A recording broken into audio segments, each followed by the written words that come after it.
안녕하십니까. 세상 읽어주는 남자 이상훈입니다. 오늘은 중국의 반도체 굴기에 대해서 한번 생각해보는 시간을 갖겠습니다. 이 반도체 굴기를 이룰 수단은 기본적으로 3개입니다. 미국 등 선진국에서 최고 교육을 이수한 어마어마한 이공계 인력이 첫 번째입니다. 이 두 번째는 전폭적인 지원에 나선 중국 정부에 있습니다. 이 마지막으로는 인재 영입 등을 통한 기술 카피입니다. 이런 것들이 복합적으로 섞이면서 중국 반도체가 선두권과 격차를 줄여나가고 있다고 이해하시면 됩니다. 이 반도체 굴기에 과도한 공포나 한상을 가질 필요는 없지만 항상 예의주시해야 한다는 생각입니다.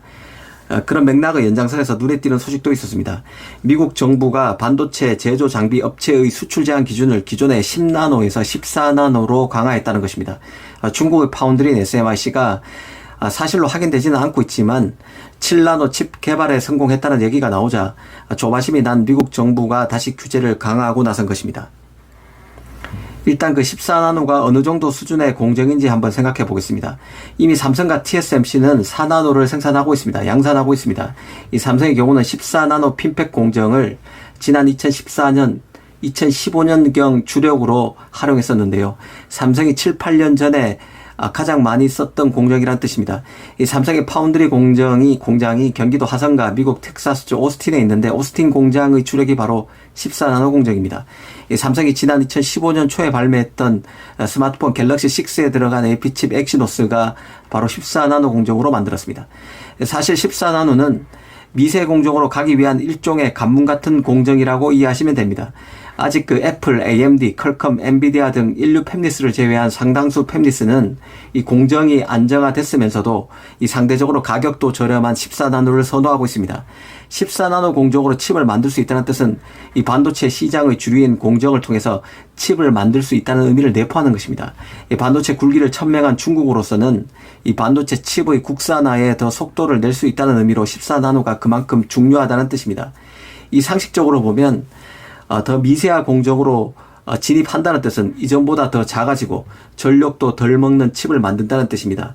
이 미세 공정에 성공하기 위해서는 네덜란드 업체인 ASML이 만드는 EUV 장비 같은 것을 쓰는 것이죠. 현재 그 SMIC는 EUV 장비를 받지 못하고 있는 상태입니다. 사실 기존 불화르곤 공정에서 미세화하는 것과 EUV 공정에서 미세화하는 것은 완전히 서로 다른 트랙입니다. 완전히 다른 방식으로 공정을 재구성해야 한다는 뜻입니다. EUV를 통해서 한 자릿수의 나노 공정 단계에 진입한다는 것은 단순히 공정 단위 숫자가 줄어드는 것 이상의 의미가 있습니다.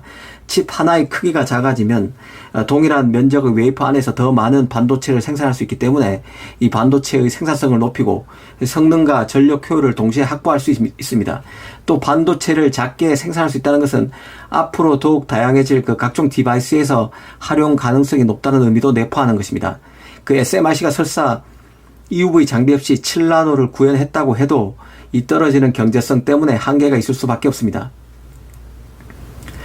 칩은 그 기본적으로 100겹이나 되는 층으로 이루어져 있습니다. 이 100겹이나 되는 칩은 퇴적되기도 하고 부분적으로는 제거되어서 작은 트랜지스터를 연결하는 복잡한 3차원 구조를 형성하고 있습니다.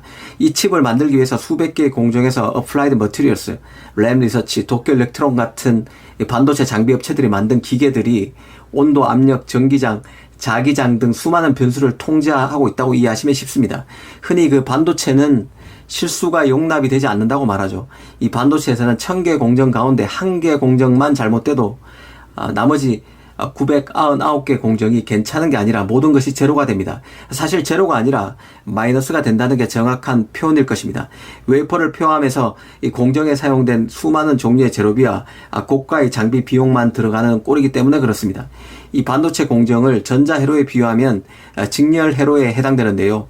문제가 있으면 병렬회로처럼 바이패스가 되지 않습니다. 한 지점에만 문제가 생겨도 회로가 완전히 단절된다는 뜻입니다. 그래서 공정에서 결함을 찾기 위해서 딥러닝과 빅데이터 같은 첨단 산업이 가장 많이 활용되고 있는 쪽도 바로 칩 비즈니스입니다. 특히 반도체 제조 분야 기업은 복잡다단한 가정과 구조 속에서 나오는 칩을 직접 만드는 업체입니다.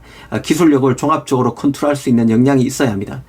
장중모우는 TSMC 창업사죠. 이 장중모우는 이 막대한 비용 지출에도 불구하고 반도체 자급자족은 이루지 못할 것이라고 기자회견을 통해 말한 적이 있습니다.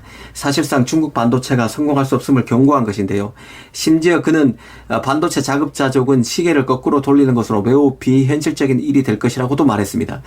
기술의 복잡성이 증가해서 공급망이 전 세계에 걸쳐서 복잡하게 형성되어 있는데 이 모든 것을 스스로 하는 것은 가능하지 않다는 것이죠. 비용은 눈덩이처럼 늘어나고 기술 발전은 매우 느릴 것이라고도 했습니다. 이 장중모의 이런 언급은 이 반도체에서 자유무역이 훼손돼서는 안 된다는 취지에서 나온 것입니다.